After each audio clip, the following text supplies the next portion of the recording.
everybody, and a very good afternoon to everybody. I'm sure I can be seen and I'm sure I'm audible as well. Well, my name is Ekta Kapoor, and I would like to welcome all of you on behalf of Solar Quarter and the First View Group to the Floating Solar in Malaysia Challenges and Breakthroughs webinar, which is powered by Tonking New Energy. Thank you, all of you, for joining us as we explore the future of floating solar in Malaysia. As the country accelerates its renewable energy transition, floating solar is emerging as a game changer, optimizing land and water resources while maximizing energy generation as well. Strong government support through initiatives like the net energy metering, that is the NEM scheme, and the large scale solar LSS program that has positioned floating solar as a critical pillar of Malaysia's sustainable energy future. Now, before we proceed, I would first of all like to extend my sincere gratitude to our esteemed speakers for their support in organizing this session, and most importantly, to Tonking New Energy, our exclusive partner for making this event possible today. Tonking New Energy Group Holding Limited has been a pioneering force in the solar energy industry, in fact, since 2011, with over 40 patents, including innovations in dual axis linkage PV tracking systems. Tonking has been at the forefront of smart solar solutions.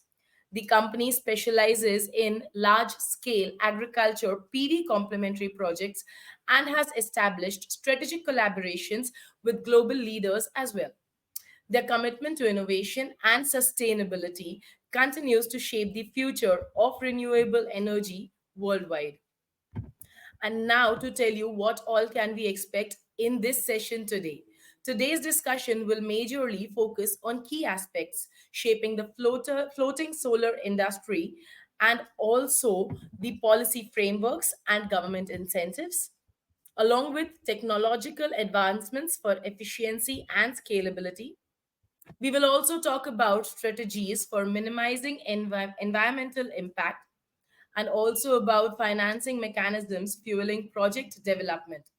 We will also be talking about Malaysia's role in the Asian floating solar landscape. Well, before we go ahead, I would just like to make a very quick announcement. All the attendees here are encouraged to post their questions in the Q&A box. Our speakers will address to them at the end of the panel discussion. So you can all see the Q&A box on your right-hand side of the screen. That is exactly where you can post all your questions. And now let's begin. So to begin with, I would first of all like to introduce and invite Mr. Baldesh Singh, Principal Analyst, Solar Clean Energy Technologies, S&P Global, to deliver his knowledge presentation. Good afternoon, Mr. Baldesh. Hi there, good afternoon, Hector. Give How me a have you been? I've been good, thank you. Give me a second. Let me just share my slides first. Sure. Give me a moment. Is it visible for everyone? Yes, now it is. Okay, great. All right, I'll start from here. Good afternoon, everyone, and thank you, Hector, for the introduction, and also to Solar Quarter for having me here today. I think to kickstart this event, I'll start my presentation on a very overview, like an overview of the whole market, of the clean energy market itself, and how it's performing in general, and then I'll just jump into the global floating solar market, just to give you the good sense of how the market is going right now. So here's the first view that you've got from the clean energy investment that we have seen that will take center stage in 2025, especially after we've seen I think since 2023 onwards to 24 we have seen an uphill climb that we have got on the whole solar industry and also clean tech. So we expect it to surpass investments made in upstream oil and gas for the first time. And then solar PV will account for almost half of all the clean tech investments, and it will also be 2/3 of installed megawatts in capacity in the coming year. I mean, in this year. So, and clean energy technology spending, including renewable power generation, storage, and towards even green hydrogen production and CCUS will amount around $670 billion in 2025. And this are some of the main, driven. It's mainly driven by the positive government policies, like in Malaysia, how earlier we have stated there's NEM, LSS projects coming in, and also pushed by the low module prices, which are around 9 cents. It's the lowest that it's ever been. So those are one of the drivers. I mean, some of the key drivers that are pushing these markets, especially in Southeast Asia. And I think most of the countries are also trying to fulfill the criteria to net zero. So that's another positive landmark that we have all achieved. And right now, I'll be jumping into what's happening in the floating PV overview. There will be an explanation on for someone new in it. I think for anyone newcomers in here, it will be pretty good new knowledge for you. But for the seasoned ones, I hope you bear with me because I'll be going through some of the basic stuff that you already know it. So this is just an overview of how a PV project looks like, and from the structural side of it, there are three type of structures that you have got it. The one is will be modular, and the other one will be integrated, and you've also got the superficial floating support.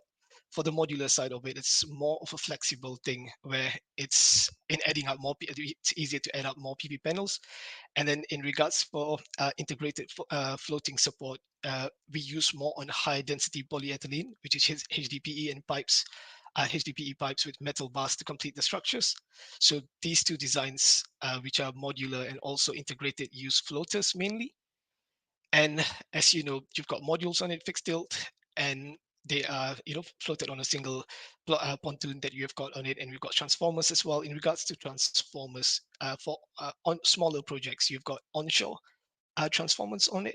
And if it's a floating platform for larger ones, then you've got it on. I mean, for the larger projects, you've got it on a floating platform, and this is mainly to just minimize any losses that comes from it.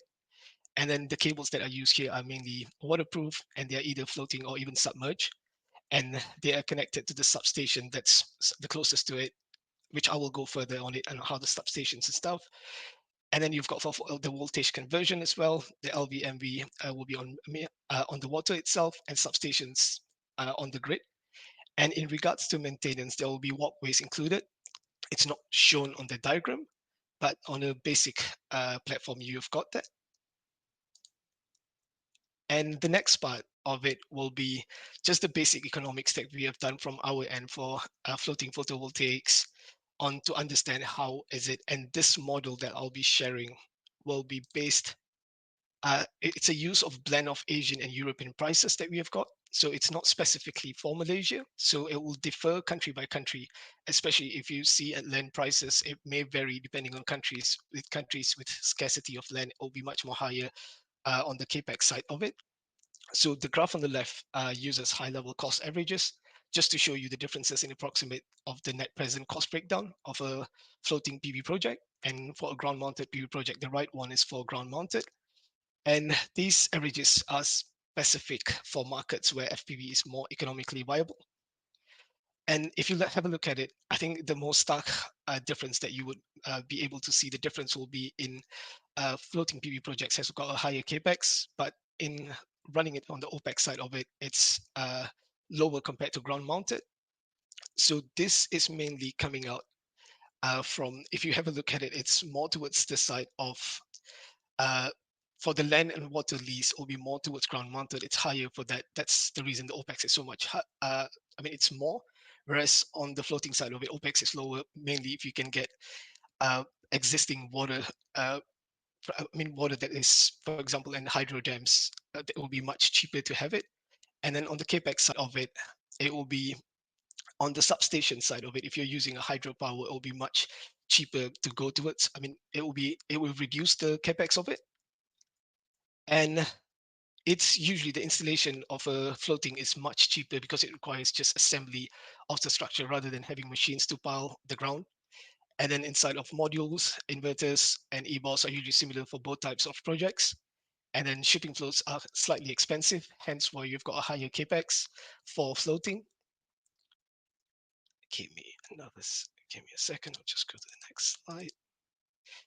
And so here are some of the advantages that what's the reason that we've been using mainly on FPP, how, why floating PV installation is one of the main um, choice these days, and it's for space optimization. As we know, land is a valuable resource, and most of the countries that are pushing it, for example, in Southeast Asia, because land is limited, and so moving towards an FPV project is a much viable, I think, choice and option for it.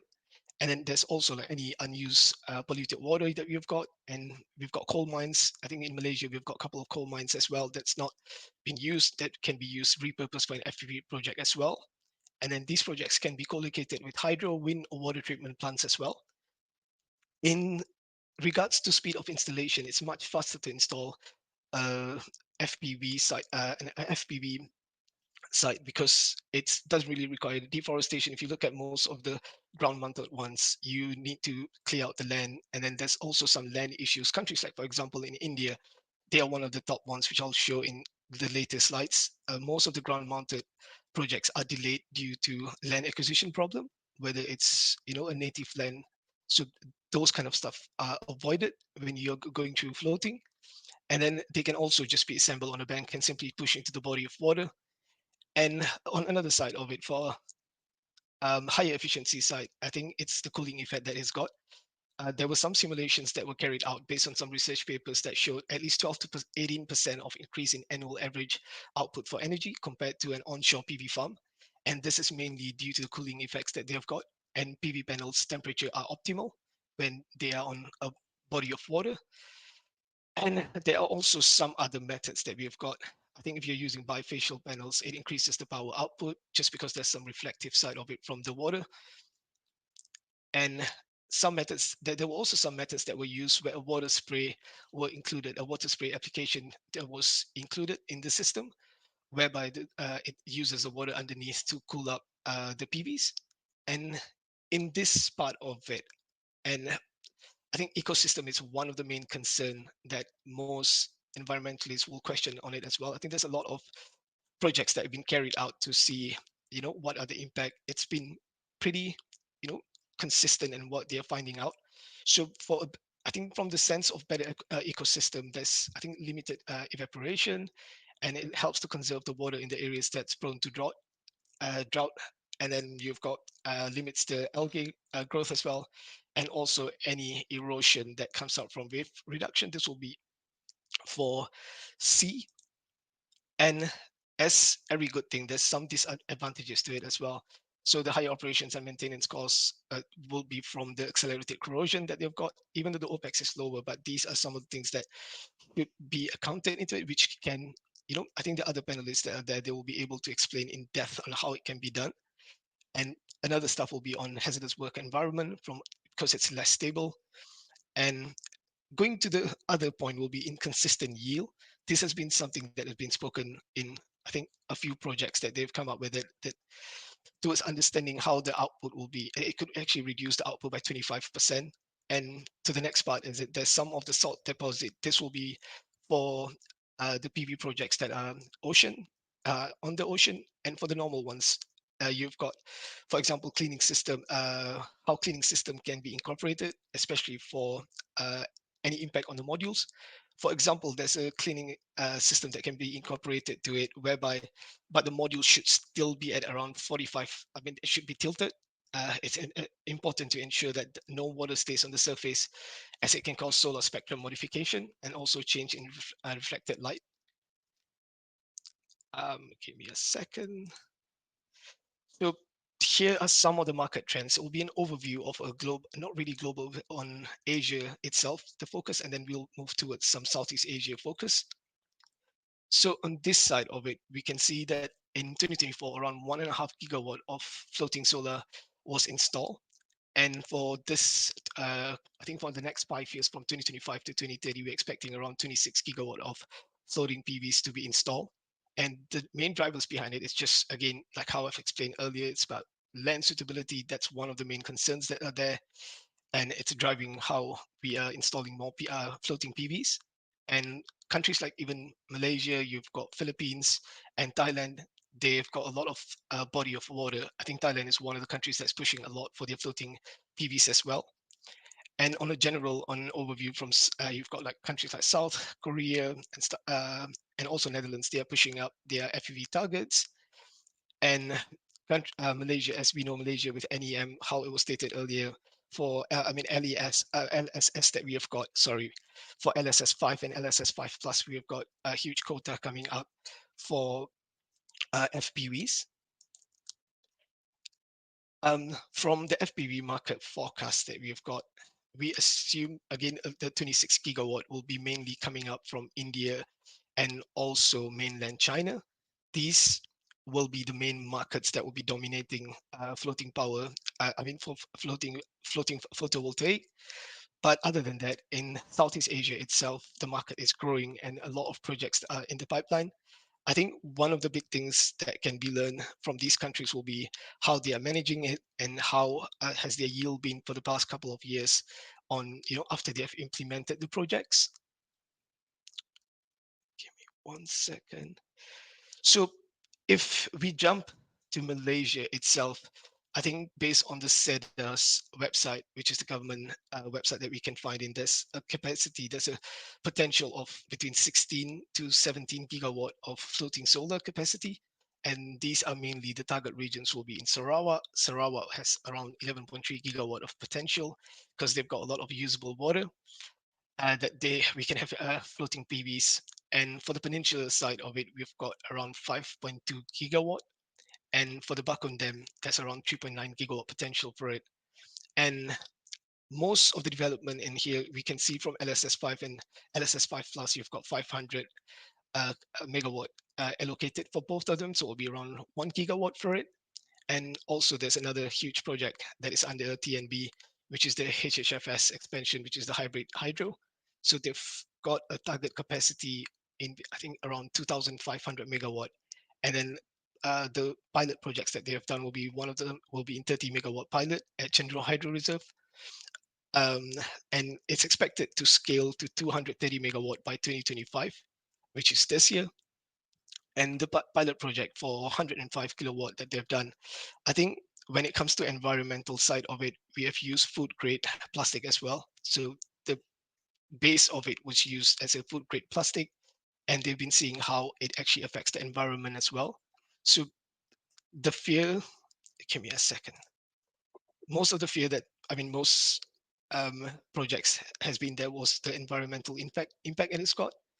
So from the next slide of it, I'll be discussing on the forecast that we have got on the floating PV forecast by, some of the major market in sea countries from Malaysia, Philippines, Thailand, Indonesia, and also Vietnam. If you can see from Malaysia side of it, I think it's really optimistic from the point of Malaysia, which is around 1.3 gigawatt could be installed. And this is mainly driven by the gradual and stable approach in expanding the government's approach to expanding RE share in the past years. And that is one of the reasons we are seeing a positive outlook for it. And from the 1.3 gigawatt will be mainly from the LSS5 and also LSS5 tenders that are out there. And this could exponentially increase if we start including the 2.5 gigawatt plan that TNB has got it. So those are the highlighted ones at the top in yellow that you've got for TNB. And they are moving it in phases. For TNB, it will be between 2023 to 2040, and they are mainly will be located on TNB Hydro Dam Reservoir. And that's, I think, one of the beneficial side of it. Like how I've stated earlier, it reduces the capex part of it, where transformers and it's closer to the substation. And this TNB Power Genco is actually leading around 230 megawatt capacity installation at Temango and Chendro at their hydro plants over there, part of their 2.5 gigawatt pipeline. And if you look at Thailand, Thailand has been pushing out a lot as well. I think since prior to this, they've got a list of projects. I think from their government target of it, there's around 2.7 gigawatt of hydro projects by 2037. But there's been some delay as well from their end. And we could see it's mainly also from their PDP update schedule. And also there's some uncertainties in the market. And if you look at Vietnam, will be the other market that we are looking at, they've rapidly deployed renewable energy from 2019 to 2020. And they've revealed like major challenges which were related to their transmission grids. And right after that, if you could see on the utility scale side of it as well, there's not been any update from Vietnam. So it's been pretty much on a gridlock. But recently they've come up with policies to actually push further. So that will have a positive impact. And from the next coming years, we could see there will be some projects that will be coming online for Vietnam as well. Whereas for Philippines, there's a huge number of projects in the pipeline. But in regards to the progress of it, we have not seen much of the progress that's happening. So due to certain, uh, reasons behind it, I mean, that's the reason the forecast is pretty low for Philippines. But this could change as same as other countries as well. Like with Vietnam, Philippines has been pushing it rapidly this year as well. So moving towards renewable has been a fundamental thing for them. For the project phases, for example, I'm getting back to, sorry, for TNB. For TNB, you've got a timeline of, in 2026, there's around 100 megawatt that they're planning to push for Kenya. So these are all the estimates they've got. In 2027, there's around 550 megawatt, and you've got another almost 600 in 2028 and 29. That's more. And until 2030, it's around another 440 megawatt that is expected to come online. Yep, that's it from my end. I think that's just an overview of what's happening in the industry right now for floating PVs. And to be frank, it requires a lot of government support still. So I think it's a collaboration with the private sector and also government to push to drive the PV floating PV market, so which we have been seeing in the recent years, and I assume it will continue being the same in the coming years. So, yep, thank you so much. That's all from my end. If Thank you there's so any much. questions, I'll be more than happy to answer in the chat. Yes, thank you so much, Mr. Baldesh. So we would be taking the questions after the panel discussion so that whatever are the queries, we can solve all of them at one go. All right. Now, before we go ahead, first of all, I would like to thank you so much for such valuable insights. And before we go ahead, I would like to invite my team to please play the exclusive video showcase highlighting the innovative work and impactful contributions of Tonking New Energy. Let's take a look at this video.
Well, thank you so much, team. And now, after this, I would like to take this opportunity to invite Mr. Abraham Dai on the dais over here, the Senior Product Director, to present on behalf of Tonking New Energy. Mr. Abraham, Okay, thank you, host. I will good share my afternoon. screen first. Go. Sorry, just give me a second. Sure.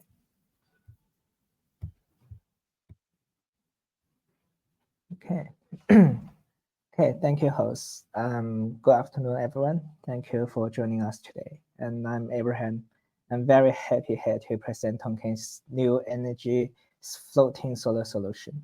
And as a leader in renewable energy, Tonkin New Energy is committed to delivering innovative, reliable, and sustainable solar solutions. And you can see our stock code here is A326, and we're listed in Hong Kong. And we're proud to be the forefront of floating solar energy technology. And let's dive right into the details. And I'll walk you through four key sections. A brief introduction to Tonkin New Energy, our innovation to our floating solar technology, and I'll talk about why our solution stands out and some of our real world projects that demonstrate our capabilities. Okay, so Tonkin New Energy has a rich history dating back to 1994. When we were founded in Jiangshan, Zhejiang, over the years we have grown into a global leader in solar energy. Here are some key milestones. So in 2011, we entered the solar business and set up factories in Jiangshan. Until 2015, we went public on Hong Kong Stock Exchange. And in 2016, we launched our first floating project. And by 2021, we expanded internationally with our projects in Singapore. Also last year in 2024, we are proud to announce our first floating solar project in Indonesia. Our journey reflects our commitment to innovation and sustainability. Okay, and let me share some key numbers that highlights our capabilities. Okay, we have over 6,000 group employees, and our team includes more than 300 technical personnel, which are all dedicated to innovation. And we also have more than 160 patents, and with over 20 megawatts of global installations.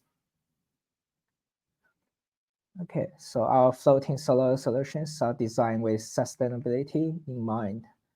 We consider various environmental and water factors, such as the wind speed, snow pressure, humidity, and water depth. Our design process include the GA drawing layout, which is to ensure the precision in every project. Also, we have the quality control to maintain the highest standards. Also have the service integration. From pre-commissioning to operations and maintenance, we provide end-to-end solutions. Okay, over the years, we have continuously to improve our floating solar technology, and here's a quick look at our evolution. And you can see here is our first generation, which is a truss type waterborne tracking. We developed in 2016, and then we developed into the second generation in 2017, and it's also a truss type fixed on water. And then it's our third generation with further refinements to the fixed design. And to the fourth generation, which I'm very proud of, with invented in 2020, is the herringbone layout with higher water surface utilization rate and reduce support costs. And our fifth generation, I'll talk to the next slide here. Okay, so the fifth generation consists of the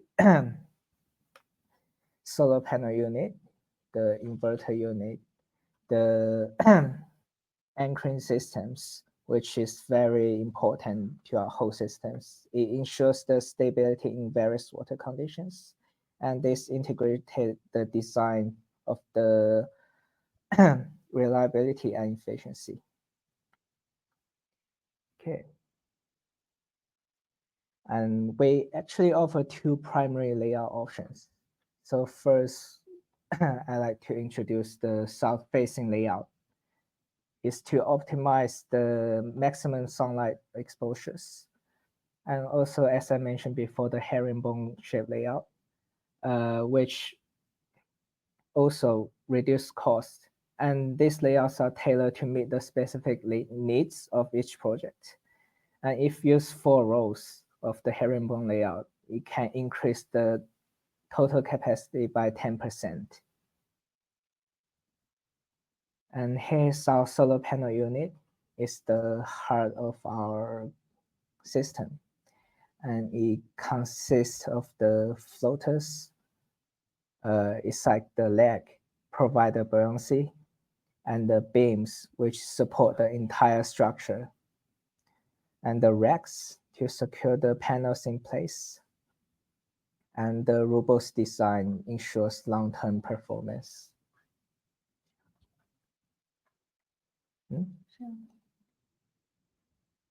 Sorry, I have some problems.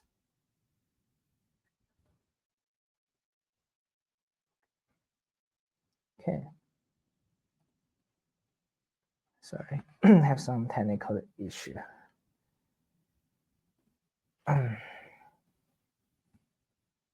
Okay. So our systems features flexible connections between beams, allowing the panels to adapt to water movements. This flexibility is achieved through the beam connectors.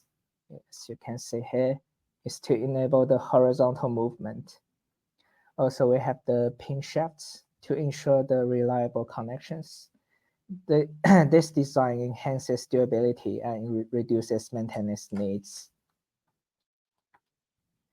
Okay, that's our inverter support unit, which consists of the floaters and beams, provide the structure support. And also we have the inverter mounts to secure the inverters. And also the cable trays, which is to organize the protection of the cables. And I believe each unit can support 1 to 2 inverters to ensure the optimal energy conversion.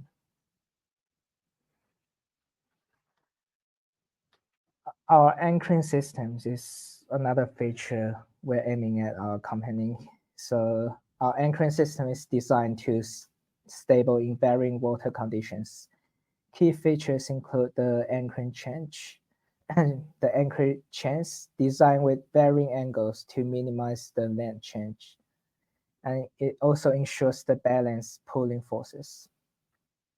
And our anchoring systems can also accommodate a wide range of water levels. This system ensures the PV array remains stable and reliable. The anchorage is constructed with the reinforced concrete and embedded with steel reinforcement, and its trapezoidal shape provides maximum stability. Even in challenging conditions, this design ensures a long-term durability of the systems. And here's our grounding systems to ensure the safety and reliability. So its key features include the piercing washers. It connect the panels to support the structure, and the copper braided straps form a closed loop connection. And then the underwater grounding electrodes, which is installed at the 4 corners of the array. This system facilitates current discharge to protect against electrical faults. Yeah, and here's a question, when to choose floating platform? So the transformer platform is a key to our component, especially in challenging environments. So it is ideal when there is a risk of grounding subsidence, and long pile foundations are too costly. And there's also may have some poor geological conditions that prevent the piling. So ideally, the floating foundation offers the cost-effective and reliable alternatives.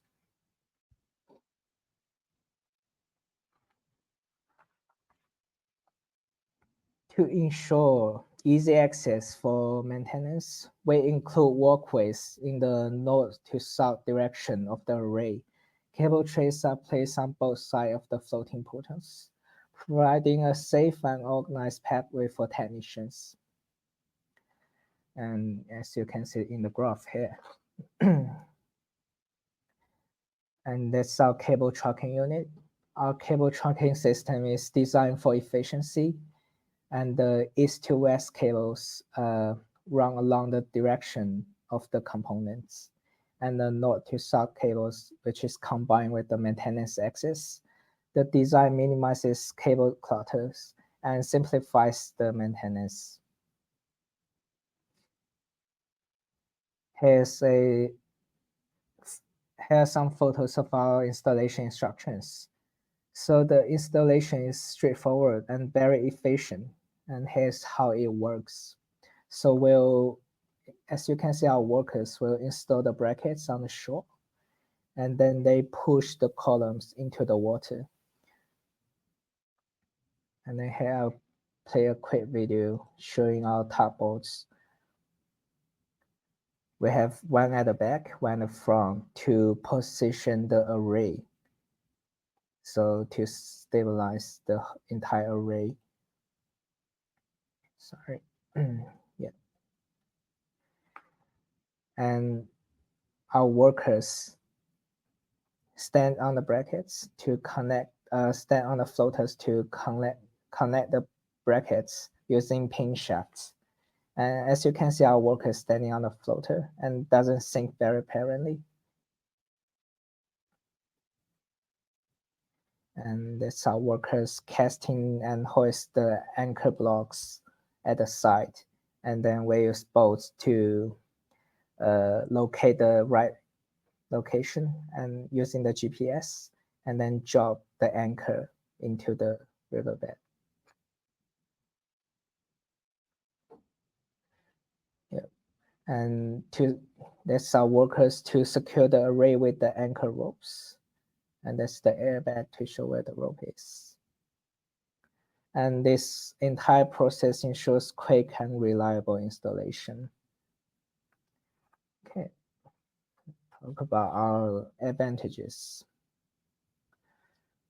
So we have new innovations, materials for our floaters. So inside will be our floaters, and at the top will have the pattern aluminum magnesium alloy, so it doesn't make the surface slippery, and also have the expanded polyester foam and the sideboard to protect the APS foam inside, so it ensures our floaters to never sink. And here's some of our certifications. We have done the water quality test, the anti-aging resistance, the ROHS, and many other certifications. And if you're interested, we'll email this to you after the meeting conference. And this is just a quick comparison between our product and some of the major product in the markets. So as you can see, the major product in the markets, the UV radiation will induce the aging and cracking to the floaters. But our floaters will have no aging issue because it's all wrapped in with metals. Yeah, just some more examples of the products in the market. You can see the cracks between the connection point, but whereas our floaters have a strong protection frame to prevent this kind of situation.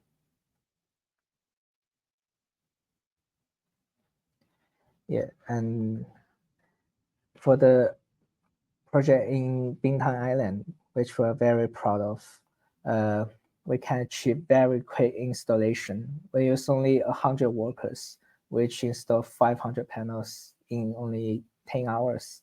And also, it's also very easy to operate and maintain. And the flat workers and spacing civil designs give the workers brief to install. And these features make our solution stand out in the market.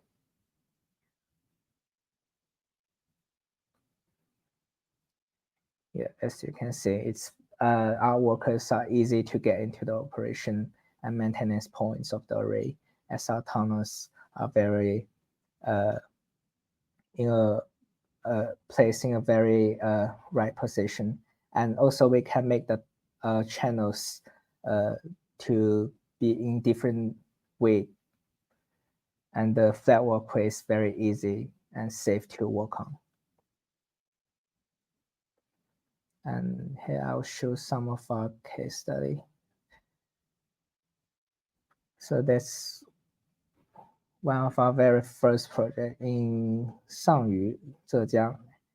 It's constructed in 2017, and as you can see in the graph, it's still using our first generation design.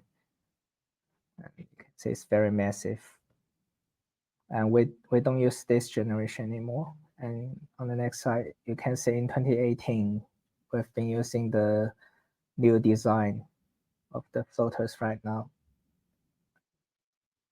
Here's another project in Guangxi, constructed in 2018. Yeah, another one in Guangxi. It's also constructed in 2020. And this is the most recent design of our FPVs in Bintang Island, Indonesia. And it's constructed in 2024. Okay, in conclusion, Tongking New Energy floating solar solution is innovative, reliable, and sustainable. And we're committed to delivering high quality solar mounting systems, which will meet the needs of our clients worldwide. If you have any questions you would like to discuss potential projects, please feel free to contact us through this email right here. And thank you all for your time. And now I'm very happy to answer any questions you may have. Thank you, host.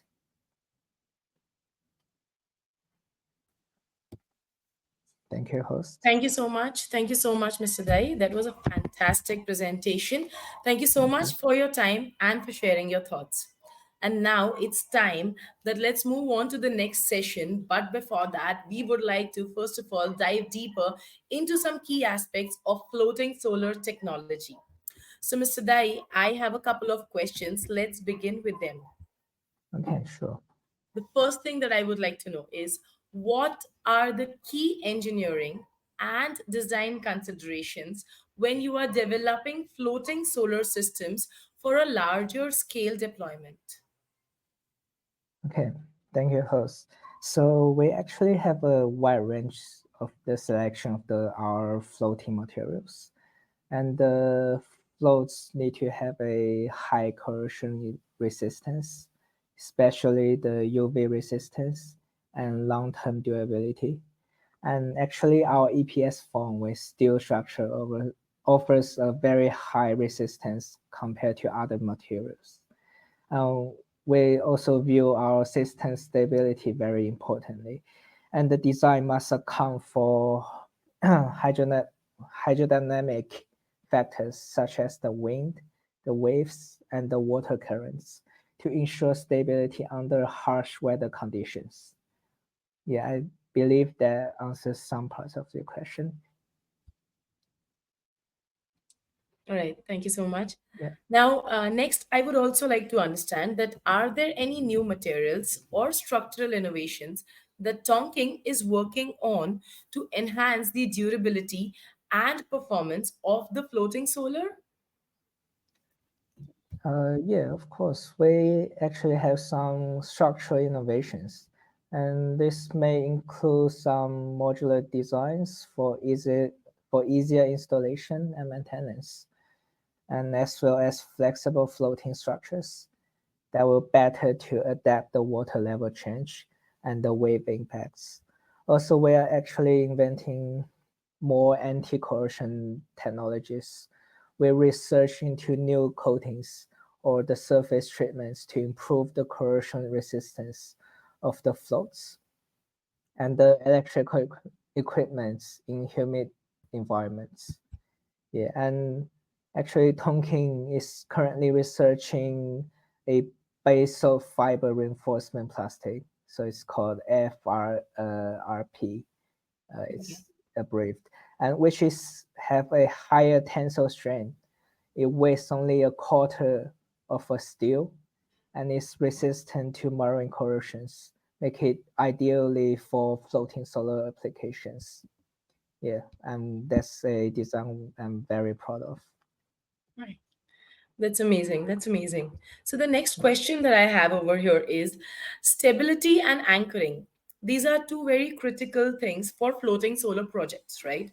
So how does Tonking ensure that its floating solar system remains secure in the varying water conditions? Because that is something that cannot be, it cannot be predicted.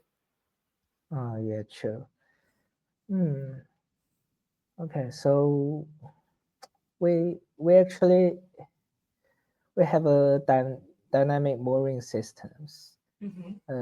It is actually adjustable mooring systems that can adapt to water level changes and varying water depth.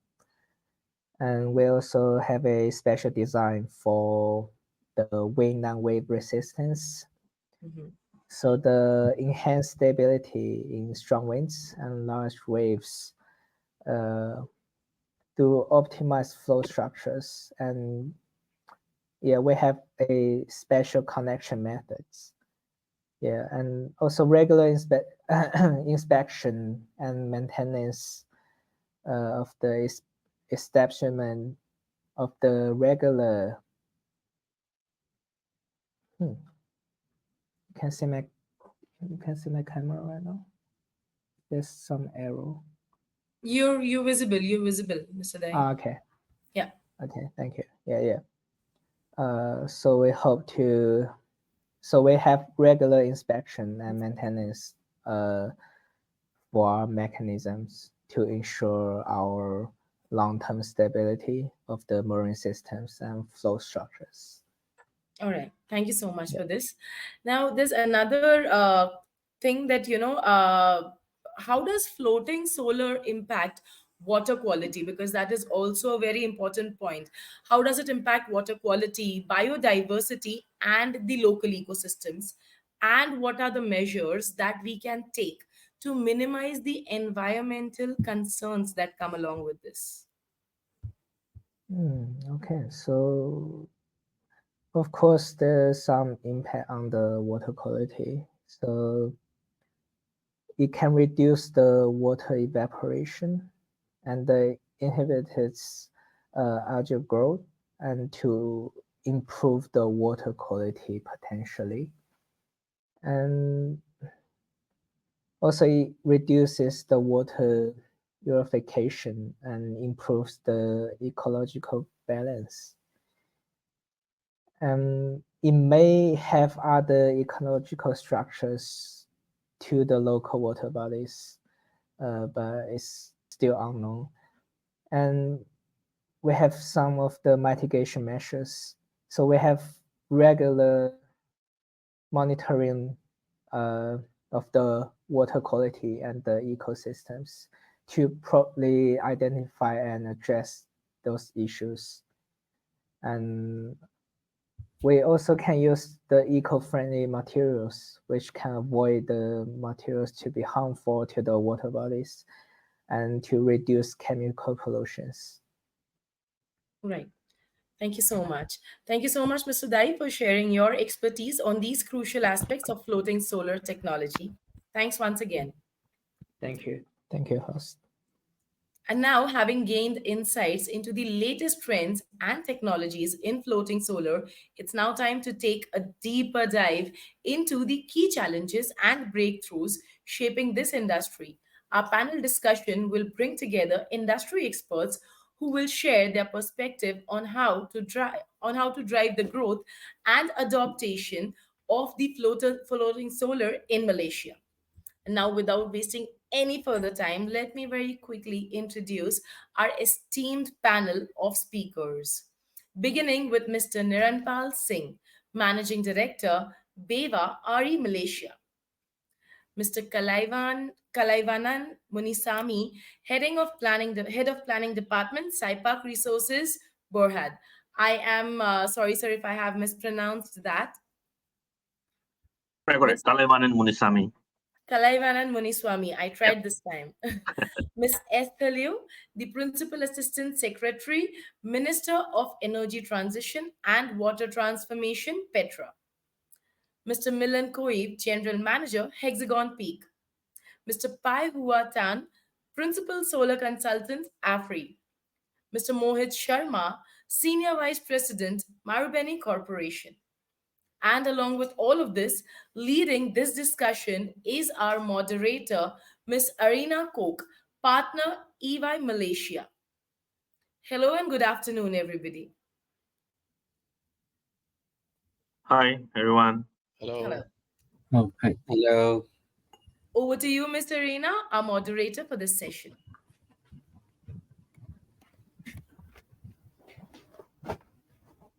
Thank you so much, Kapoor. So I think first and foremost, we have a few questions to go through. We do have a very good esteemed panel speakers. So first and foremost, I just want to quickly go through based on what we've heard. The first questions, and we'll go through a round of questions. The first one I think we have is to Mr. Nirampal and Mr. Tan. With significant investments that is actually happening or emerging in floating solar projects, based on your experience, like what does this indicate in terms of the growth and the future potential for floating solar in our region? I mean, we hear the potentials, but I think it's better we hear from the ground as well. Mr. Nirampal? Sure. Thanks, Arena. Yeah, I think generally speaking, and I think we saw the slide from Baldesh as well, there's been an uptick in investments relating to floating solar. And if we look back at reasons or who has kind of promoted those, we notice that it is some of the bigger names like Sembcorp in Singapore. For example, Mazda did it in Indonesia. TMB is also kind of leading with some RFPs that they've already announced, and they've also announced larger programs. So generally speaking, I think it's a little bit of kind of a follow the leader step, and I think we will definitely see more coming up in the near future as well. There's also been programs in Malaysia that has actually supported floating solar in its own category. For example, in LSS5, generally a category that promotes floating solar, and I believe that the assessments relating to the submission was slightly different as well, to consider in several facts and challenges that developers would need to undertake in order to advance certain projects. And I think this is generally very supportive, because this would drive future uptake, and it would drive more interest coming into the region. Obviously, it's interesting because this region, I think there is generally potential, although in terms of kind of that whole diversity, floating would still be probably at best between 7 to 10% of the total renewable ecosystem, and there are also reasons why. So I think it's also dependent on site specific, and there are also several challenges, because some of these sites could be remote generally, but maybe, yeah, I mean, generally just speaking, this could be some of the reasons, and how we kind of take it forward. Yeah. Thank you. What about Mr. Tan? Yeah, maybe I can add on from Mr. Nirapal's comment. Because you can see, if they say you can see the overall of the Malaysia, right? Most of the land is we are quite hilly, compared to the Vietnam, compared to the Thailand, right? And we are quite hilly, and we also have a huge number of the hydro dam and water dam. So if they say we keep on utilize those flat land, which is suitable use for the industrial and the housing, It means in the future we have a lot of shortage of the land, and the land price also will going to increase. This means that, right, our at the end the LCOE, or the electricity tariff, if you're going to increase. That's why most of the investors are looking why not going to this existing water dam, hydro dam, which is can contribute to this energy. Not only just at the hydro, it may be integrate together with the floating solar. So that's why you can see that there's some called TND, what else? The Sarawak Energy. They also taking the initiative and see that there's a potential to integrate. So that means, right, you one stone hits two birds. For let's say, like, for the hydro dam. That means you can, yeah, you can have a two kind of income. That, let's say, one is from the hydro, one is from the solar. Okay, and yeah, so and also I think later on, as the legal also we're going to talk about the policy. This one also, when you're talking about this hydro dam or water dam, it's also related to the policy. I think as the legal is an expert on this, he can bring us more on this, and how's the industry can break through and bring forward to this area. Okay. If we look at the policy or changes and what government initiatives are, I think what we need is also effective policies that further expand, for example, Malaysia's expansion of floating solar initiatives. Now, we do have incoming ones like Kenya and all, but we also want to know what are the directions that we're seeing. Maybe I'll pause there to see if Miss Esther, would you like to share some of the views given your years of driving some of these efforts? And we know that there is a next phase coming. Thank you so much, Arina. Yeah, definitely. I think from the government perspective, floating solar is something the government is definitely supportive of and encourages. So, I mean, from what you can see is actually to date, we have already online at least 150 megawatt peak of floating solar in Malaysia. So, but the thing is less publicized. So one of the first we have is actually I mean, what I meant is the utility scale. We put aside those floating solar that is on pilot scale and things like that. So for utility scale, we have like uh 10 megawatt in Dengkil, and then we have one by our colleague from Saipak, and 100 megawatt.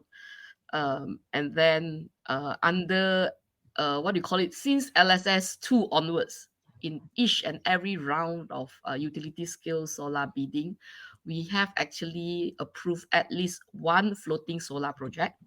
And all those projects from LSS 1 until LSS 4 is already in operation. So, and moving on, so I think like what our colleague from S&P Global have shared, in the coming in the LSS 5, the fifth round of solar bidding, we have actually just approved a total of 700, at least 700 megawatt peak of floating solar, of which we are expecting it to come online by 2027. And in the just concluded LSS 5 plus, this features is also being included in the LSS bidding. So I believe that in the future auctioning round, if there is, this feature will continue. This is one. And number two, I think from the government perspective, we understand that policy clarity is very important for the industry. And therefore, I think we have actually put in place some of our guideline, or we have amended some of our guideline to allow floating solar to be included, or such configuration to be included. For example, in the recently amended CELCO, or what they call solar for self-consumption mechanism, we allow floating solar, of which before that we only allow rooftop solar installation, and now we allow floating solar as one of the options for installation. And then taking into account that like what we have seen just now from the presentation, that floating solar have a higher capacity, higher capex uh, cost. So that was why we have actually put in place a specific package for floating solar, so that there is a level playing field in the market. And so this is also as a form of encouragement for more player to basically utilize the development of solar on what you call it, areas that have lesser ecological footprints. So all in all, I would say that the government is definitely very supportive in terms of on the development of floating solar, and I think this shall continue in order for us to achieve the national target of 70% renewable energy. Yeah, thank you. Thank you so much. So if we go on to thank you, Esther. If we go on to the next questions is with the floating solar gaining momentum, and now we hear like policy that's moving forward. How are technological advancements shaping the efficiency, scalability, and long-term viability? Maybe this is where we want to invite Mr. Mohit for you to actually share. Oh, thank you, and good evening to everyone. This is Mohit from Marimani. So, so yeah, I mean, look, as in Marimani, we have developed our own floating solar as well. We have, at the time, it achieved COD. It was the world largest floating solar in the world, in Taiwan, 181 megawatt peak floating solar. It was interlagoon, and the complicated part was that during the day when high tide there is a water around 2 to 3 meter, but during the low tide there is no water at all. So the floats touch the the sand, and that makes it more complicated. So in general, I mean, to answer your question, in general, people think solar is plug and play, and it's like an easy technology, but all these things ends when you do floating solar. Floating solar is one of the complicated stuff, and site selection, your design matters a lot. And as we moving ahead and more renewables are coming in, there's definitely a lot of advancement are coming in floating solar, uh, especially in terms of mooring. It used to be static mooring before. Now we can use dynamic moorings, so that with the level of water depth changes, which is quite a lot if you want to use hydro dams for floating solar.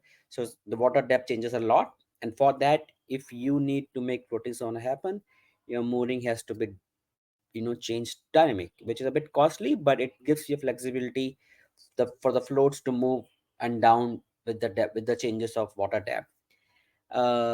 That's one thing. And then second thing is coming in with more and more, because floating solar is on site, you cannot just go and inspect everything.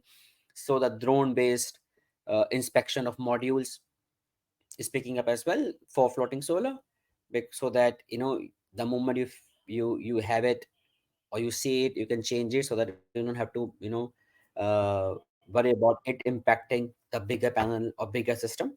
That's one thing which I will see. Plus, uh, in floating solar, model cleaning is also important. And since it is far away from, sometimes the show, we actually, in our project in Taiwan, and we have seen that people are moving towards, in general, chemical cleaning systems.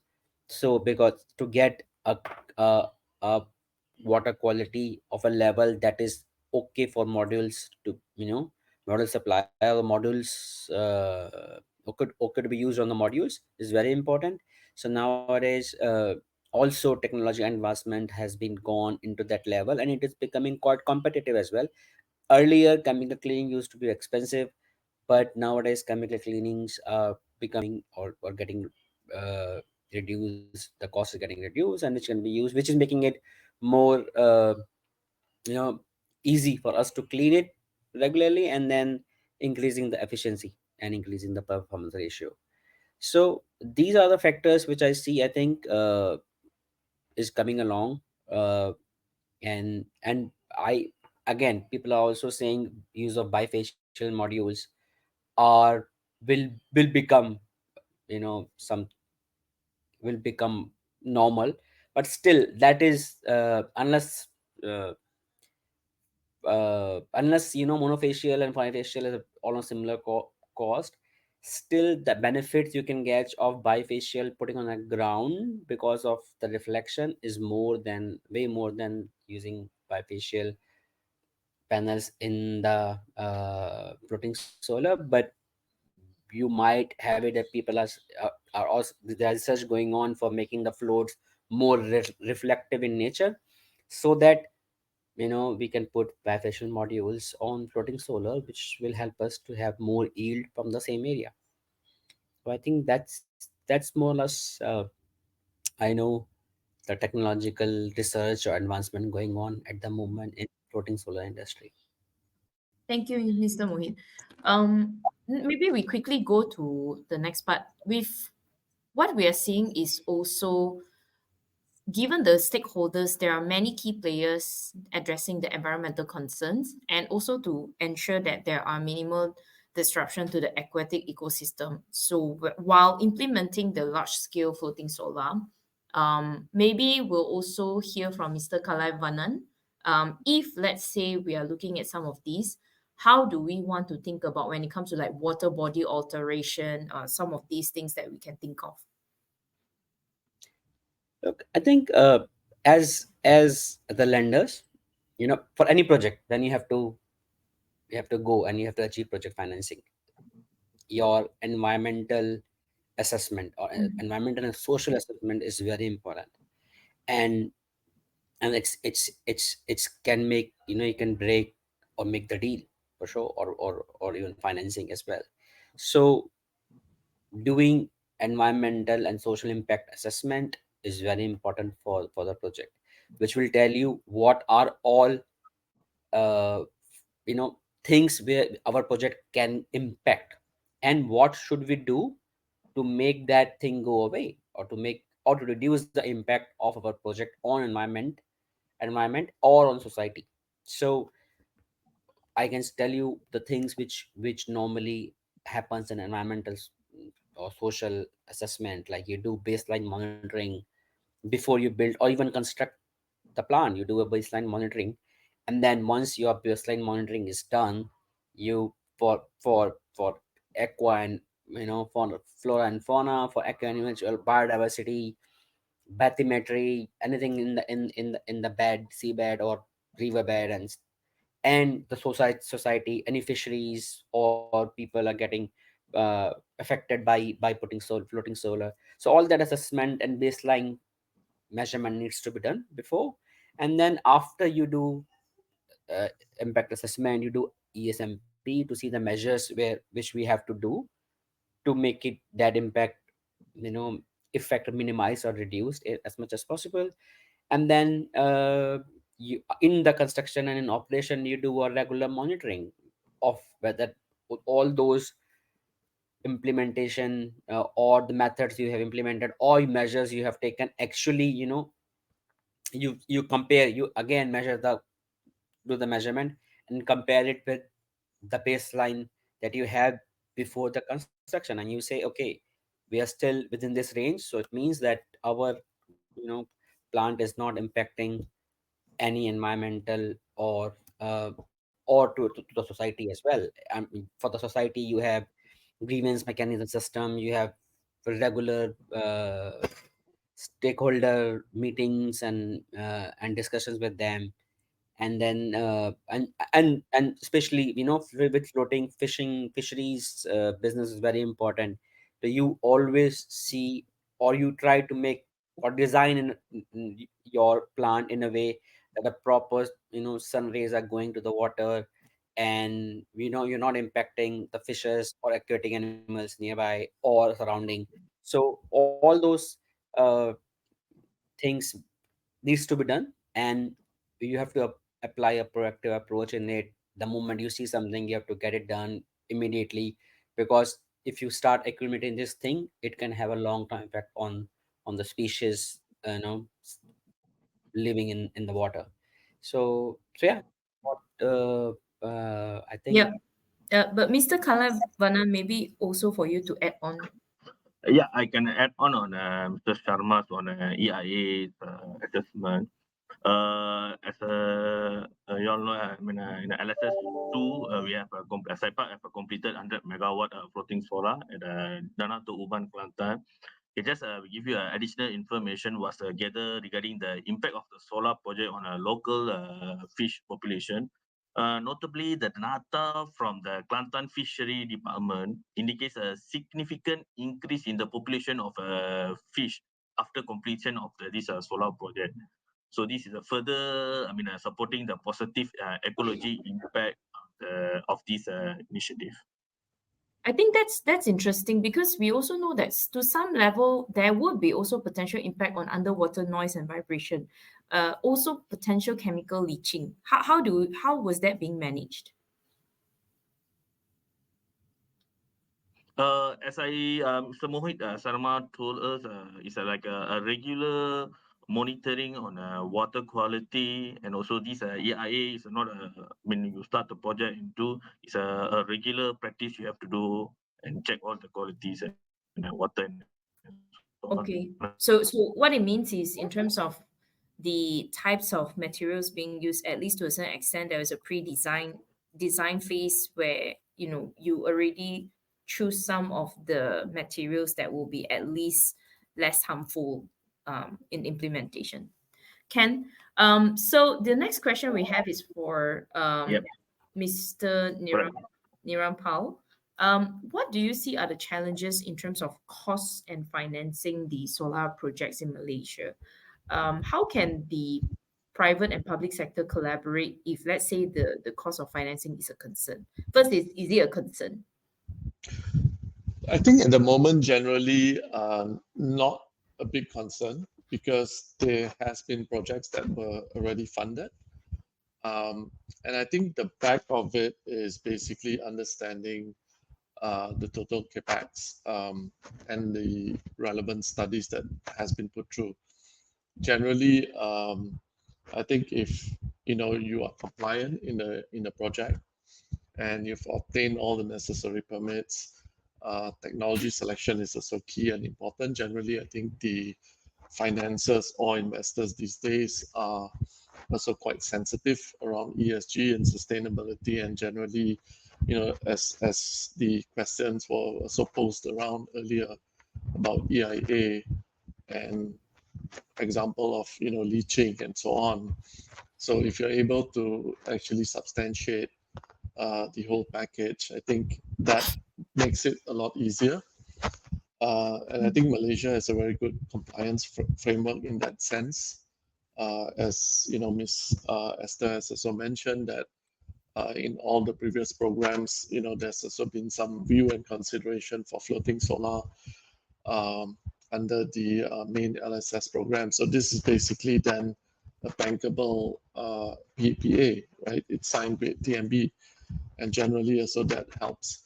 So in terms of moving that across to programs such as CRESS or even private programs like NAM, where you build for CNI off-takers, I think generally there should be no problem as well, because I don't really see that as a challenge. But the real challenge again, Arena, is basically linked to how the project is put together, how the different packages are The risk so set up. mitigation The risk mitigation, exactly, right? And and the you kind of know technology. consultants, yes, and banks these days, lenders, investors, I mean, basically they also nominate their own ITA, their own independent technical advisors, and they also advise on the total package. So based on that framework, and obviously it's also economics, right? So when you have your selection of equipment, EPC selection is also important. There's also been quite a number of the local subcontractors that have already know-how. Obviously, they may not have done it to a larger scale, but generally they are able to also provide a good EPC contract, subcontracting, where you have relevant penalties for liabilities, warranties, and so on. And as long as you have that in the package, ITA will basically run through the whole checklist, and then you basically have a package ready for financing. So at the moment, I think generally for most of the developers that have experience, it may not be such a big challenge. And again, I think the compliance framework is clear. Banks also are able to advise to a certain level on what is required and what then has to be undertaken by developers. Smaller developers that are stepping into larger projects for the first time, and this being maybe the first larger one being in floating, might have a challenge that they don't have a project reference, or they have not basically dealt with certain complexity. However, again, that can be also mitigated by having a good OE or a subcontractor, EPC contractors, and so on, that can also act as sponsors and co-sponsors in that regard. Understand. So maybe we'll also ask Miss Esther, given this, we know that there are quite a number of public-private partnerships that would be meaningful. Maybe any thoughts when it comes to the considerations of what would be a good recommendations in your view for public-private partnerships? And also, what are your thoughts on build, operate, transfer models for potentially like longer-term asset management? Thank you, Arina. Yeah. I think to date, right, most of the large scale utility scale floating solar plant are actually working on that model. So it's basically, I think we have the developer, and then they will appoint the EPCC contractor to basically work on the project. They build and they transfer. Then the developer will sort of like operate, and they will get the flow of the stream of income from the PPA that they have signed from the utility.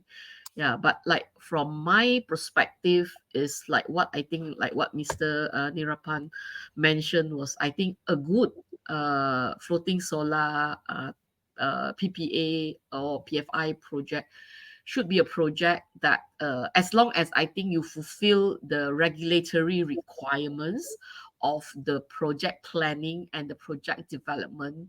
So those projects will sort of like gain confidence in terms of your bankability and in the eyes of your financier. Yeah. So and for to the government, right? What we are trying to now is like, so as we move on in the development of solar, and now we have like a special category for floating solar. What we see is that we have more and more requests on the development of solar on like different type of water bodies. So it used to be on like what do you call it, X mining pond, which is like straightforward, we have no issue. But now we start to have like requests from like water, what do you call it, what drinking water dam and things like that. So these are some of the things that now the government is studying, and we are like benchmarking. But this in deciding on all this, we also have to take into account the maybe sort of like the water treatment technology that our country is currently using, and that actually ties back to the water tariff that our consumer is willing to pay and things like that. So but all in, I would say that in terms of having a good public and private partnership project for floating solar, I think what is important is, I think either you have a strong developer, or you must have a strong project implementer. Yeah. Thank you. Thanks, Esther. We want to also talk in the last few part in terms of the cross-sector collaborations. I also wanted to get thoughts in terms of potentiality of when you talk about incentives for grid integration, what would be the consideration? Because for incentives, there's also the net energy metering and the LSS programs, but we are also looking at the potentiality eventually for the likes of the virtual power purchase agreement. I know there is a need because otherwise we won't be able to coordinate. Maybe I'll get um, Mr.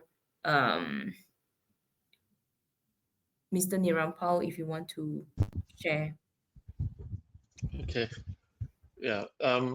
So I think, generally from my standpoint, there could be also sponsors from the private sector that basically steps into floating solar projects, knowing that they may have to subsidize or basically support, a portion of the development. And this development could also mean that there's additional consideration on EIA, there's additional consideration on building up in certain water bodies, as Miss Esther put it, that because our water resources is also getting limited, and to access drinking water reservoirs, for example, you need to basically have maybe a technology view on the components that you use, the water contact ratio. You might need to keep it as little as possible. It needs to be maybe food grade FDA approval, or maybe even bring in some local testing institutions that can certify that this is then able to kind of withstand that life period, and there's no pollution, cross pollution, and so on.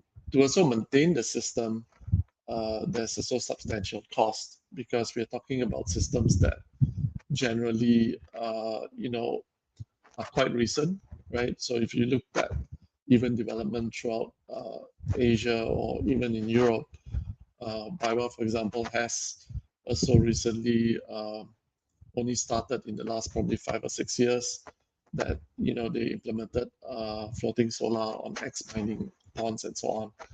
And there's not a lot of data.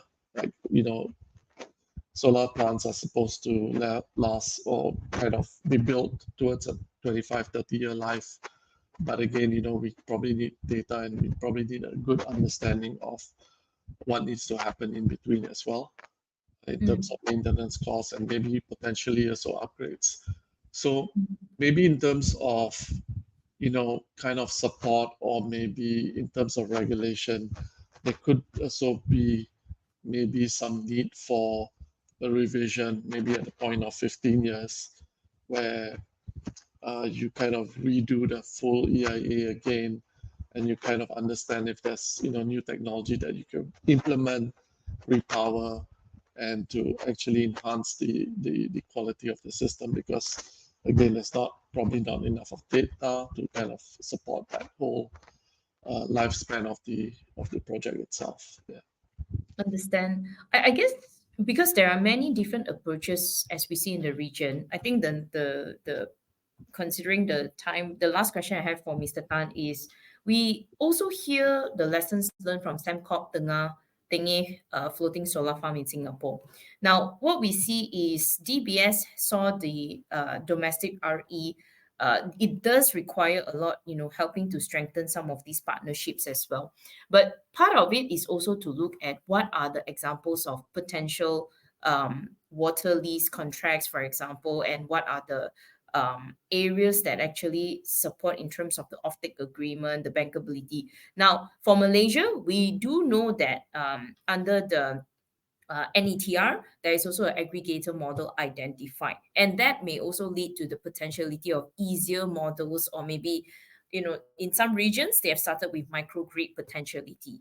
I know that's still quite not something that is common in some of the ASEAN countries, but I also want to hear what are your thoughts in terms of the emerging trends that we're seeing, the constraints, and what are the lessons learned to capitalize on these kind of opportunities. Mr. Tan? Mm, I think okay, because I'm more involved to this large scale solar farm. No, normally what we see the challenge of the project, not only in the commercial, also in terms of the technical, and we also see that because the floating solar in Malaysia is very new compared to the Thailand and the Vietnam. Okay, and we learn from this what we have in Vietnam, for example. Okay, we see that our environment, okay, compared to this Vietnam and the Thailand. Okay, our these especially our hydro dam, right? And for example, what Mr. Mohi mentioned that uh, for Malaysia, the water dam, the water wave, right, is very unique. You know, where I have experience in Batang Ai, because Batang Ais is going to commissioning and going to finish by end of this month. And this Batang Ai, you will find very strange. Every day, there's a very strong wave coming in without any wind disturb, and this wave about 1 meter high is quite, you know, it's quite high also. Okay, at the end, there's a lot of environmental change, especially the anchoring movement, and also the cabling damage, the connector damage, and a lot of things like is how to say, is unpredictable and very uncertainties, which is very hard to see from compared to this Member Lake. Okay, and yeah, and you see the hydro dam compared to the water dam. Hydro dam, you have a lot of issue on the underwater underwater current. The current speed, and it will impact to your this mooring system design. Then your wave on top of this water surface, your wave, right, also will going to impact your floater and your panel. And in Malaysia, because I yesterday I get to know, in Malaysia there's a happening accident, because the very strong wind and the wave, like at the end damage the entire system. Okay, it's not because the engineering method, or maybe our say our EPC design is wrong. It's nothing wrong. It's just like the safety margin, and also we are new in this area, so a lot of engineering we need to integrate among how say together with this marine engineer. For example, uh, like we are talking about the mooring and anchoring, like we need to integrate together with this marine engineer, and to understand how's the critical on this mooring design. Okay, then your this pontoon itself also, your buoyancy is very important, because when you're talking about a buoyancy, uh, uh, whether your panel itself, the weight of the panel, whether can be carried, because you have the human working surrounding, and plus this metal pontoon for the station, because your metal pontoon of the station, like, you accept you have this human stand, on Understand. top the metal pontoon. You have others things will impact to the metal pontoon. For example, this cable, you have a cable in and cable out. Maybe the cable in, that's from the inverter, you have 20 units of the inverter. That means you have a 20 line of the cable, and this one will impact your say your balance of your metal pontoon. And this one, how to mitigate this one, also uncertainty. Okay, Understand. yeah. And beside that, we also see that, if let's say this anchoring inside the water body, right, like as was Esther Liu mentioned, that government also study on this say water body, at either water, at a water dam, or drinking water dam, or the hydro dam, because the your anchor movement, Sure. right, also impact to the this system. Like for Okay. example, right, why? Maybe sorry, we have a Yep, few more questions. Maybe I'll yep, let the host to take through some of the questions, if that's sure. okay. Yeah. Yes, so we do have a couple of questions. Let's quickly see what questions do we have over here from the people.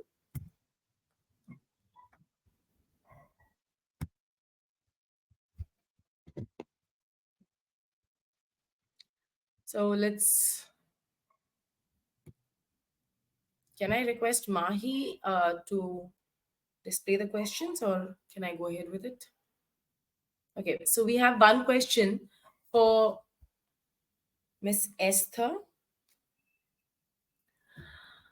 and I will very quickly display this one on the stage. Yes, Miss Esther, from the Ministry of Energy. Okay, what was the average tariff bid for floating solar versus ground mounted solar under the LSS 5 and LSS 5 plus auction cycle? And what are the kind of packages that we can expect under LSS 6? Thank you, Ekta. So what do you call it? I presume the participants are trying to be cheeky, right? So actually, the government did not actually announce what was the price. Until to date, government have not announced to date. So they're trying to actually get some inside information from me. So of which I think maybe the safest answer for me to say is like no comment. But to give some hint, I think what I can say is anything that is sub 20. Yeah. So, and what can you expect for LSX 6? What I can, discussion is still in progress. And what I see is it will be very much similar to what we have in the previous round of LSS bidding. So it will definitely be more progressive than what we have right now. Yeah. All Thank right. you. Thank you so much. Thank you. Now, this one, I would prefer the our experts to answer this one. As the technology is still under an evolution mode, how can we ensure the reliability of plant under high wind and typhoon in areas like Philippines? Yes, natural calamities. How do we deal with it? Can any of our experts please answer this for us? Sure, I can answer this. Uh, I mean, look, when you design a plant, you have to make sure that you're designing it for the extreme condition. Like when we did our plant in Taiwan, you have to do a proper modeling. You basically create the artificial model of the whole plant in their professional software for all, like for offshore industry, like C-Flex and stuff. So you have to create them in it, and then you have to run the scenarios where the wind will hit 70 meter plus the wave will, because that will be the most stringent condition. Wind, not only wind, but a combined effect of wind and wave. And when, and also when up to what height wave, height you want to, or you experience in that zone, you hit that, and you run the scenarios, and then you say, okay, whether your anchoring in is good enough, because the common phenomena in your anchoring is the platform to get twisted if it's not properly designed well. So you up till for a floating solar we did it for 67 meter per second. For ground mounted you can go extreme cases like till 70, more than 70 as well. So yes, it's possible, and it has been done before. Now we have done it in our plant in Taiwan. Okay, that's great. So, thank you so much, Mr. Mohit. Along with this, I would also like to ask if Mr. Dai or the Tonking team would also like to add on to this.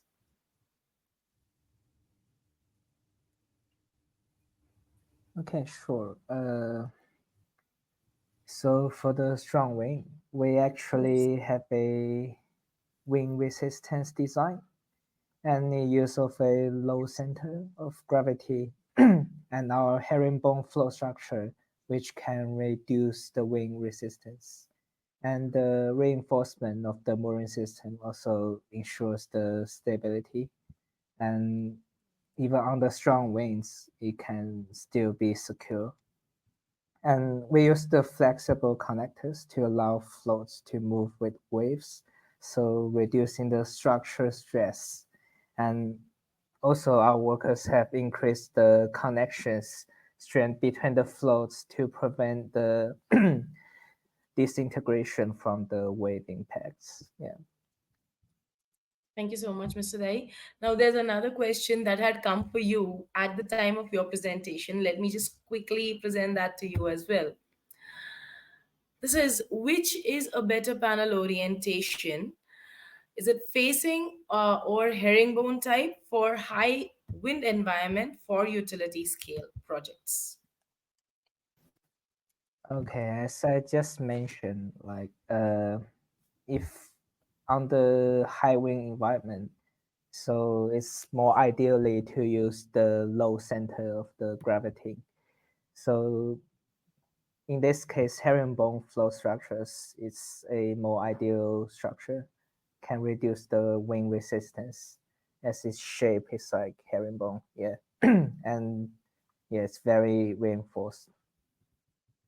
All right. So, Mr. Abraham, there have been so many people who are very curious about your presentation, especially at the time of your presentation. So, I've had a couple of questions. Let me quickly take a couple of more. So, here is another one showing it to you now. As an anchoring system is the critical point of FPV design, what would you say the maximum depth of water body should be for safe anchoring? And for extreme conditions, that is 80 to 100-meter deep reservoirs, what would be a recover solution?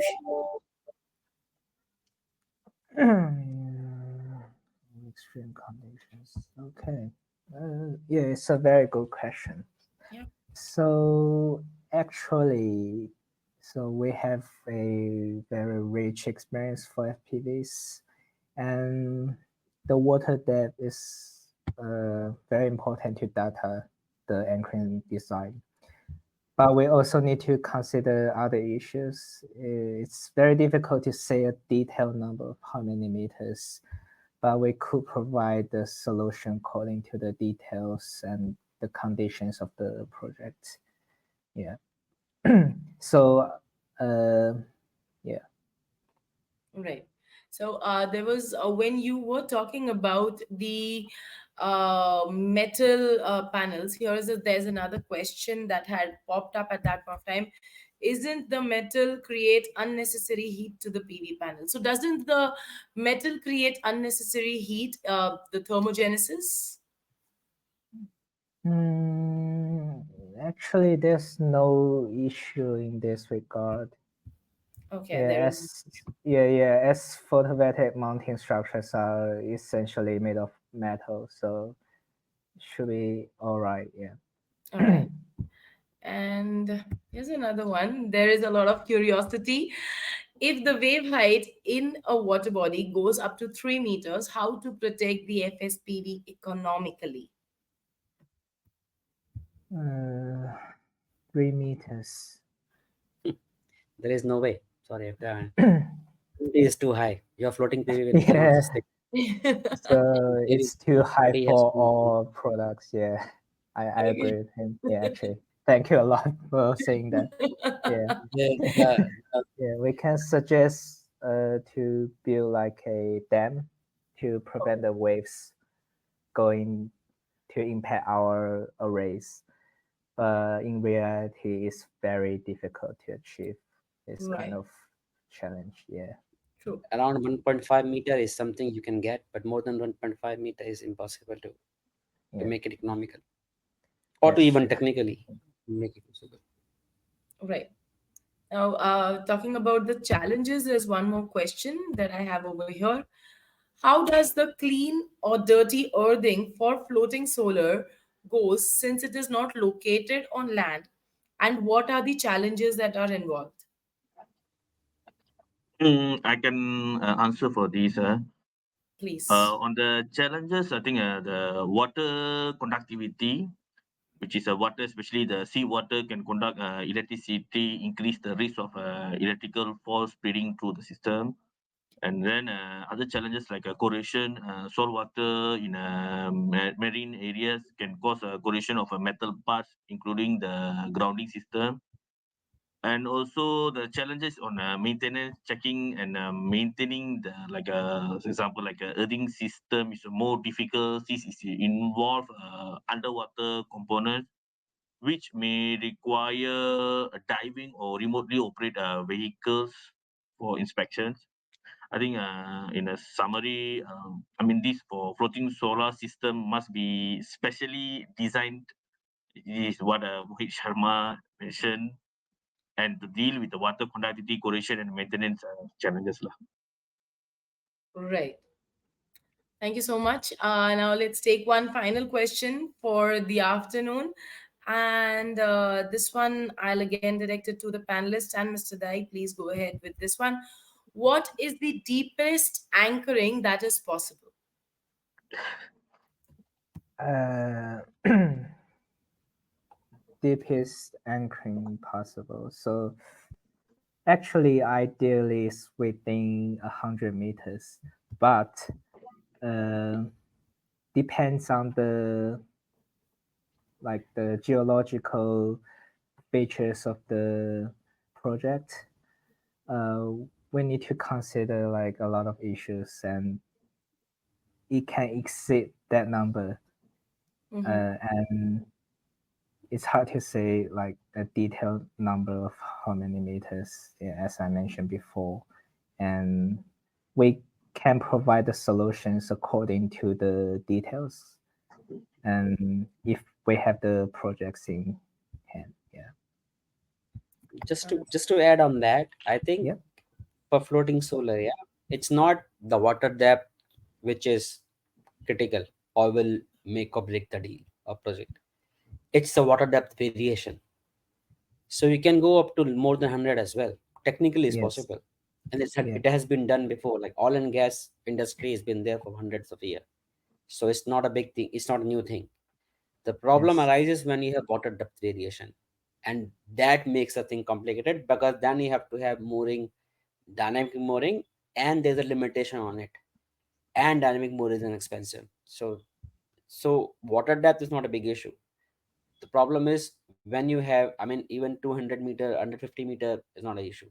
The issue is when you have water depth variation, especially like reservoir, river, when you have rainy season, and then suddenly there's no rainy season, and then you have a significant water depth difference between like 50 to 60 meter. That makes it way more difficult and way more expensive. All right. Yeah, maybe I can add some point. Because the water variation is big, right? That means, right, you have the PV island itself. They have a chances to moving around. Probably the diameter become larger compared to the highest level. You're moving circle, right, is very limited. Then if let's say when your the water level is going down, okay, at a minimum level, that means you have a longer mooring line, and then you have allowed this PV island to moving around, and it was come to worst, it may be hit among each other island, so it will cause a damage. So this one, as is what I agree, Mr. Mohit mentioned, like the water variation is a very big challenge for the floating zone. Right. Thank you so much. Thank you. Now, before we conclude the session, I would like to request all the panelists and our esteemed guests, is there anything else that you would like to add on today? Because there have been a lot of questions and answers.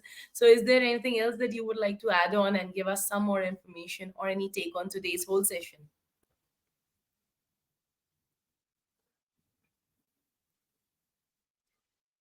Look, I think let me start. Maybe I think it's a good session for sure. It has brought some insights about Malaysia as a whole and floating industry in general. It's picking up, it's booming, and since for countries where the land is limited, or a bit becoming a bit of a challenge to bring to take land in general for ground mounted solar. And especially in Asian region, where like Malaysia, where you have abundant amount of reservoirs and water bodies, which we can really use to make our transition to a renewable or sustainable society in future.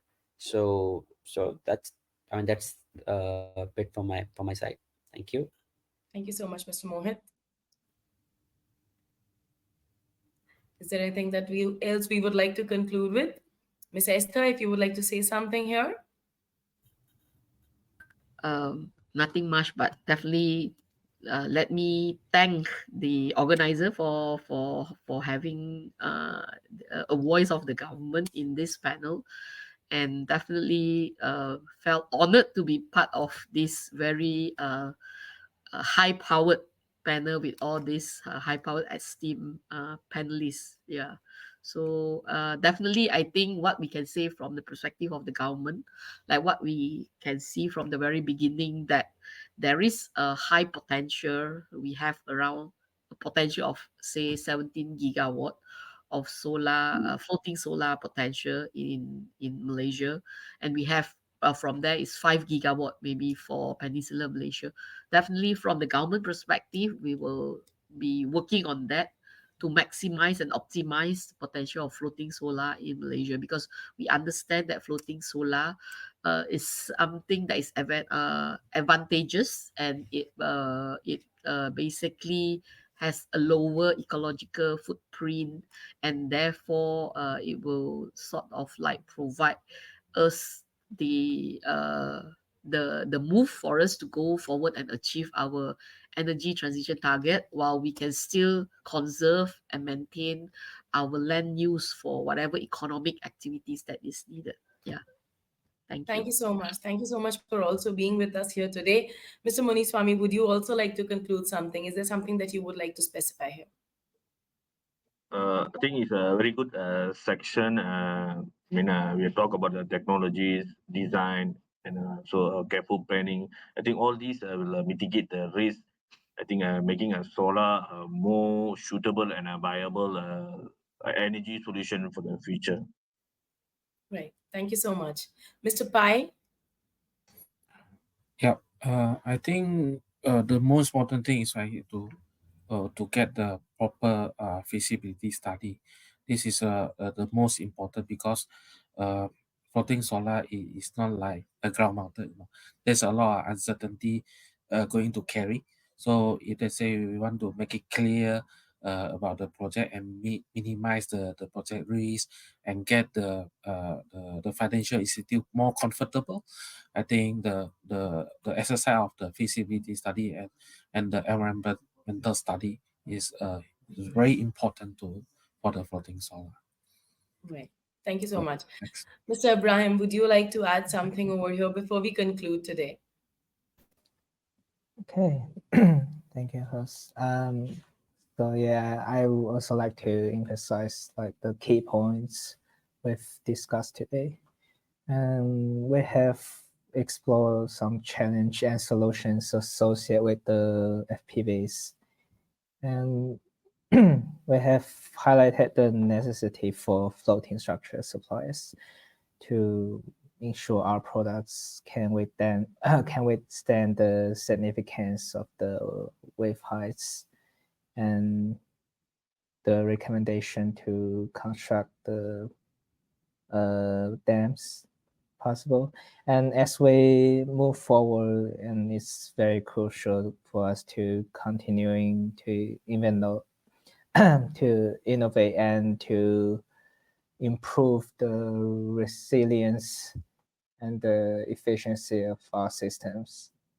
Uh, and even in challenging aquatic environments, let's take the insights, and we hope can collaborate and towards a more sustainable and secure energy in the future.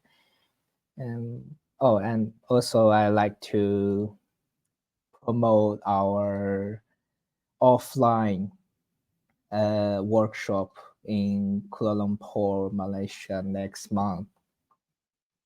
Yeah, and it's on the 17th of April. It's a Thursday from 2:30 to 5, and you have a more condensed informations of our solar mounting FPV systems. Yeah.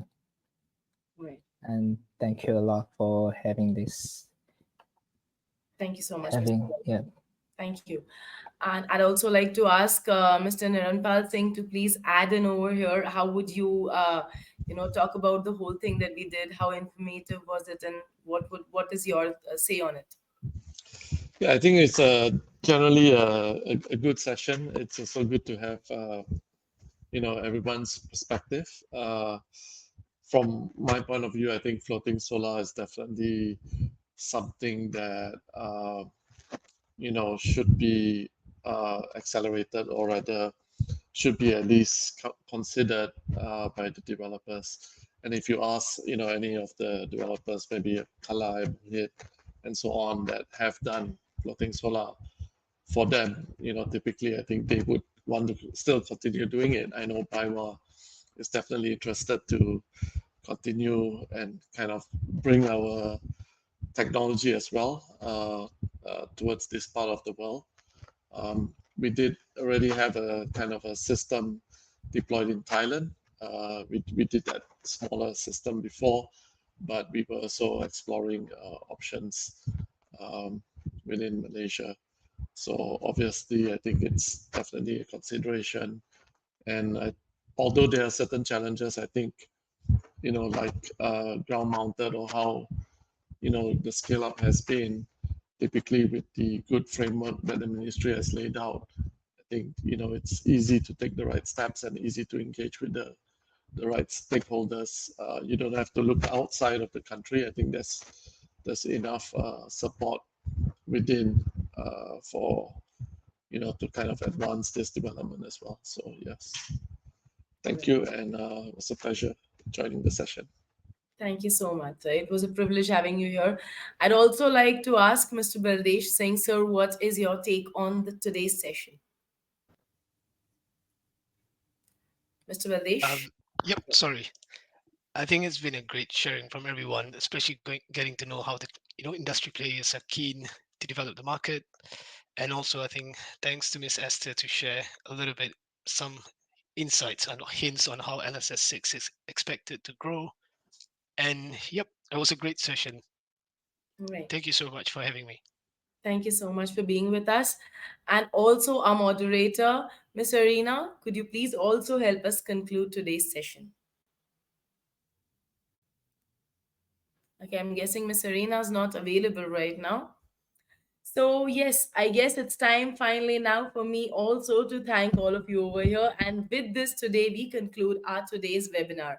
A very special thank you to all our panelists, our attendees, and also, most importantly, our exclusive partner, Tonking New Energy, for their invaluable support in making this session a success. And we all look forward to bringing to you more knowledge driven sessions in the future. For now, the floor, we shall open it for networking. Thank you so much for being with us. Thank you for taking the time out for today's session. Thank you. Okay. Thank you a lot, host. Thank you. Thank Thank you, you. everyone. Yeah. Thank you. Thank you.